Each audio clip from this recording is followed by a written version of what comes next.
the sexual misconduct cases are through the roof in the state. It's a huge problem, and the backlog, and they don't have enough investigators. And so, you know, these teachers end up staying in the system until their case comes up.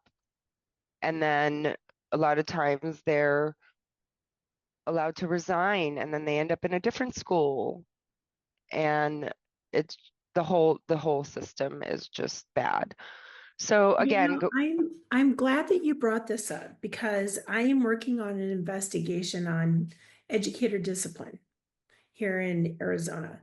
And I just talked to Tom Horn yesterday, and the person that I interviewed before had put it, you look at the Catholic Church, right? The scandal there. If you look at what's happening in Arizona schools, now this is his words, not mine. If you look at Arizona schools, this is just as big of a scandal. So I'd asked Tom Horn yesterday about the number of cases that the state is dealing with these teacher certificates. And in just the last state meeting, there were 51 educators on that agenda that had been disciplined, 51 in one meeting. And he had said, well, if you look at the number of teachers, I mean, this is a very minuscule amount of issues with teachers. What would be your thought on that response?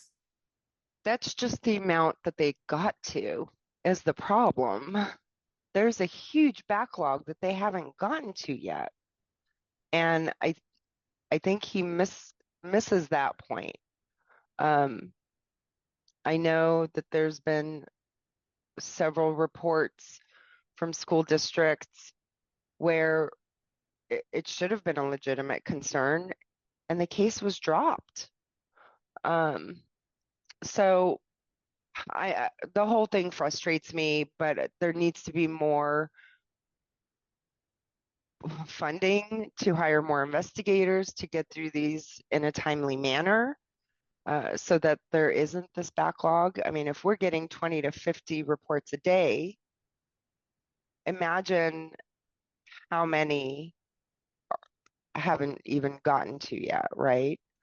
And the So, whole and process, the way that they do it at the State Board of Education bothers me as well, because it's kind of like a consent agenda item, one swift vote, and they're done. And I think that the public deserves the transparency of seeing these meetings and seeing these individuals, so that if they end up in their school, because they're typically their licenses are, if they're not revoked permanently, their licenses are suspended for a year or two and then they're back at it again.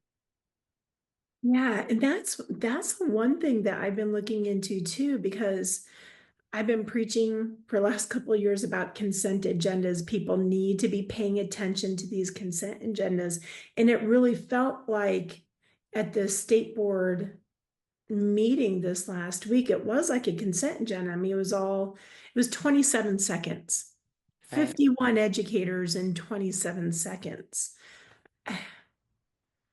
And the And fact that they nobody delete the and meetings nobody after 24 stopped. hours. Yeah, and nobody stopped and said, what's happening to the kids in our schools? And not a single person stopped to address that issue. What is going on? Yeah, it's frustrating. And it's not necessarily I don't know if you know, but there's committees that actually do the investigations. Hmm. And I believe EPAC, I think. they have two separate committees that actually look at the records and review it, decide whether they're going to move forward or they're going to, decline it and drop the case. Um, but I also want parents to know that if, schools are mandatory reporters, so they report to the State Board of Education, but parents themselves can also report.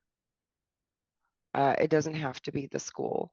So if there is a situation with somebody's kiddo that something went wrong, that parent can submit. Even if, let's say, the school reported and the case was dismissed, the parent can now have the choice to resubmit the claim against an educator and have the case re-reviewed.